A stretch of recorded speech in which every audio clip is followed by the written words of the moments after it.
మీరెప్పుడైనా ఆలోచించారా? లక్షలాది మంది ప్రతిరోజూ ఆంజనేయస్వామి గుడికి వెళ్తారు, హనుమాన్ చాలీసా చదువుతారు, ప్రదక్షిణలు చేస్తారు. కాని అందులో కొందరి కోరికలు మాత్రమే ఎందుకు వెంటనే నెరవేరతాయి?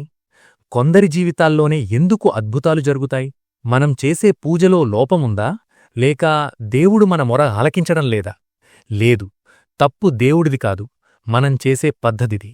హనుమంతుడు కలియుగ దైవం, చిరంజీవి. ఈ క్షణాన కూడా భూమిపై ఎక్కడో ఒకచోట ఆయన సంచరిస్తూనే ఉన్నాడు. కాని ఆయన్ని పిలవాల్సిన పద్ధతిలో పిలిస్తేనే పలుకుతాడు.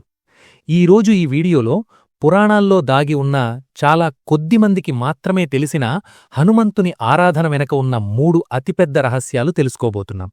ఈ వీడియోని చివరి వరకు చూడండి, ఎందుకంటే 3వ రహస్యం మీరు కలలో కూడా ఊహించి ఉండరు.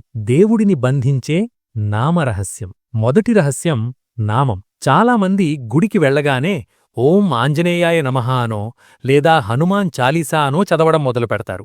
కాని పురాణాలు ఏం చెబుతున్నాయో తెలుసా? హనుమంతుడికి తనను పొగిడితే అస్సలు ఇష్టముండదట. తన ప్రస్తావన వస్తే ఆయన సిగ్గుపడతాడు. మరి ఆయనకి ఏమిష్టం? శ్రీరామ నామం. మీరు గంటలు గంటలు హనుమంతుని స్తోత్రాలు చదివినారాని ఫలితం ఒక్కసారి మనస్ఫూర్తిగా జై శ్రీరామ్ అని పిలిస్తే వస్తుంది. హనుమంతుణ్ణి పూజించే ముందు లేదా హనుమాన్ చాలీసా మొదలుపెట్టే ముందు కనీసం 3 సార్లు శ్రీరామ్, జై శ్రీరామ్, జై జై రామ్ అని జపించి చూడండి.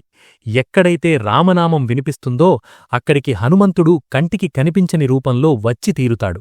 ఇది శిలాశాసనం. ఇది ఆయన రాముడికి ఇచ్చిన మాట. మీ హృదయంలో రాముడు ఉంటే మీ వెంటే హనుమంతుడుంటాడు. రెండవ రహస్యం ఆకుపూజ మరియు సింధూరం. మనం గుడికి వెళ్లి సింధూరం పెడతాం, తమలపాకులతో పూజ చేస్తాం. కాని ఎందుకు చేస్తున్నామో ఎప్పుడైనా ఆలోచించారా? దీని వెనక కంటతడి పెట్టించే ఒక అద్భుతమైన సంఘటన ఉంది. ఒకరోజు సీతమ్మవారు నుదుటున సింధూరం పెట్టుకుంటూ ఉంటే హనుమంతుడు వెళ్లి, తల్లి, ఎందుకు ఆ ఎర్రటి పొడిని పెట్టుకుంటున్నారు అని అడిగాడు. అప్పుడు సీతమ్మ నవ్వి, ఇది నా స్వామి రాముడి ఆయుష్షు పెరగడానికి ఆయన క్షేమం కోసం పెట్టుకుంటున్నాను నాయనా అని చెప్పింది. అది విన్న హనుమంతుడు ఒక్క నిమిషం కూడా ఆలోచించలేదు. నుదుటున కొంచెం పెట్టుకుంటేనే రాముడికి అంత మంచి జరిగితే నా ఒళ్లంతా పూసుకుంటే నా స్వామికి ఇంకెంత ఆయుష్షు పెరుగుతుంది అని తన ఒళ్లంతా సింధూరం పూసుకుని రాముడి ముందు నిలబడ్డాడు. ఆ అమాయకమైన స్వచ్ఛమైన భక్తిని చూసి రాముడు కన్నీళ్లు పెట్టుకున్నాడు. అందుకే హనుమంతుడికి సింధూరమంటే ప్రాణం. అలాగే ఆకుపూజ. అశోకవనంలో సీతమ్మవారు కన్నీళ్లతో ఉన్నప్పుడు రాముడి ఉంగరాన్నిచ్చి ఆమెకు ప్రాణదానం చేశాడు హనుమంతుడు. ఆ ఆనందంలో సీతమ్మవారు చుట్టుపక్కల ఏమీ లేక పక్కనే ఉన్న తమలపాకుల తీగనుండి ఆకులను తెంపి ఆయన తలపై వేసి ఆశీర్వదించింది. అందుకే మీరు 1 కోటి రూపాయల ఆభరణాలిచ్చినంత ఆనందం ఒక ఆకు పూజ చేస్తే హనుమంతుడికి కలుగుతుంది. ఆ భావంతో సింధూరం సమర్పించండి. మీ కష్టాలన్నీ కాలి బూడిద కాకపోతే అడగండి. ఇక 3వది మరియు అత్యంత శక్తివంతమైన రహస్యం బ్రహ్మమూర్తం మరియు సంకల్పబలం. హనుమంతుడు అనంతమైన శక్తిమంతుడు. ఆ శక్తిని మీరు గ్రహించాలి అంటే మీ మనస్సు కూడా అంతే ప్రశాంతంగా, శక్తివంతంగా ఉండాలి. మీరు ఏదైనా ఒక పెద్ద కష్టంలో ఉన్నారా? ఎటూ తేలని సమస్య మిమ్మల్ని వేధిస్తోందా? అయితే ఈ ఒక్క పని చేసి చూడండి. మంగళవారం లేదా శనివారం ఉదయం బ్రహ్మముహూర్తంలో, అంటే తెల్లవారుఝామన 4 గంటల నుండి 5:30 మధ్యలో నిద్రలేవండి. స్నానం చేసి పరిశుభ్రమైన దుస్తులు ధరించి నేలమీద కూర్చుని ఆంజనేయస్వామి పటాన్ని మీ కళ్లముందు పెట్టుకోండి. వేరే ఏ పూజలు, మంత్రాలు అక్కర్లేదు.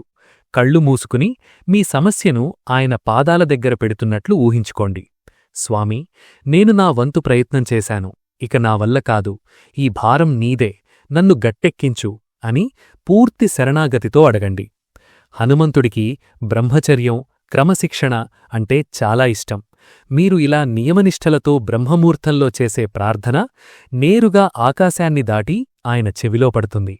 వాయుదేవుడి పుత్రుడాయన గాలికంటే వేగంగా వచ్చి మీ సమస్యను పరిష్కరిస్తాడు. ఇది అక్షరసత్యం. హనుమంతుడు కేవలం ఒక దేవుడు కాదు, ఆయన ఒక నమ్మకం. కష్టాల్లో ఉన్నవారికి ఆపద్బాంధవుడు, భయంతో ఉన్నవారికి ధైర్యం. కలియుగంలో దేవుడు ఎక్కడ ఉన్నాడు అని ఎవరైనా మిమ్మల్ని అడిగితే గర్వంగా చెప్పండి, మా హనుమంతుడు ఉన్నాడు, ఎక్కడైతే రామనామం వినిపిస్తుందో అక్కడ కన్నీళ్లతో చేతులు జోడించి మా స్వామి కూర్చుని ఉన్నాడు అని. హనుమాన్ జయంతి ఎప్పుడు జరుపుకోవాలి? క్యాలెండర్లలో చూస్తే చైత్ర పౌర్ణమి అనుంటుంది. మన గుడుల్లో చూస్తే వైశాఖ బహుళదశమి అని చెప్తారు. ఈ 2 తేదీల వెనుక ఉన్న అతిపెద్ద పౌరాణిక రహస్యమేమిటి? ఈ వీడియోలో క్లియర్గా తెలుసుకుందాం. మన హిందూ సనాతన ధర్మంలో పండుగలు ఎంతో విశిష్టమైనవి. కాని ఆంజనేయస్వామి జయంతి అనగానే మనలో చాలామందికి ఒక పెద్ద సందేహం వస్తుంది. ఉత్తర భారతదేశంలో ఒకరోజు చేస్తే మన తెలుగు రాష్ట్రాల్లో ఇంకో రోజు చేస్తారు. అసలు ఏది నిజం? మనం ఏ రోజు జరుపుకోవాలి? మొదటగా చైత్ర పౌర్ణమి గురించి మాట్లాడుకుందాం. సాక్షాత్తు వాల్మీకి రామాయణం మరియు ఆనంద రామాయణం ప్రకారం ఆ పరమశివుని ఏకాదశ రుద్రావతారంగా వాయుదేవుని అనుగ్రహంతో అంజనాదేవికి స్వామివారు జన్మించిన పవిత్రమైన రోజు ఈ చైత్ర పౌర్ణమి. ఉత్తర భారతదేశం మొత్తం మహారాష్ట్ర, గుజరాత్, యూపీ లాంటి రాష్ట్రాలలో ఈ రోజునే హనుమాన్ జయంతిని బ్రహ్మాండంగా జరుపుకుంటారు.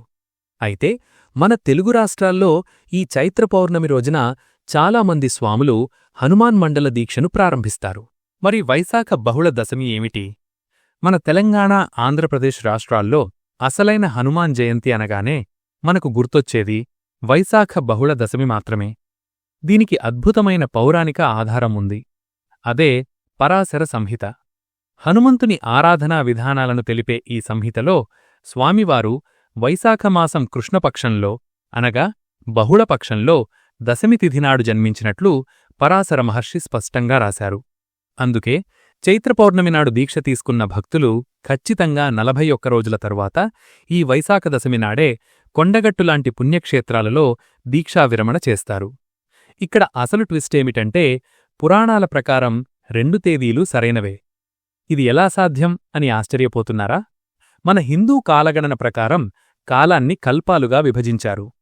పండితులేమంటారంటే ఒక కల్పంలో స్వామివారు చైత్రపౌర్ణమినాడు జన్మించి ఉంటే శ్వేతవరాహ కల్పంలో అనగా మరో యుగచక్రంలో వైశాఖ బహుళ దశమినాడు అవతరించి ఉండవచ్చు అని వివరిస్తారు.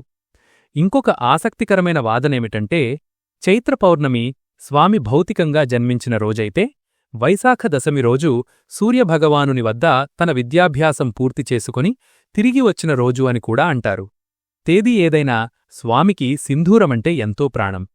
శ్రీరాముని ఆయుష్షు పెరుగుతుంది అని సీతమ్మ తల్లి పాపిటిలో సింధూరం పెట్టుకోవడం చూసిన హనుమంతుడు నా స్వామికి ఇంకెంత ఆయుష్షు పెరగాలి అని తన ఒళ్లంతా ఆ సింధూరాన్ని పూసుకున్నాడు.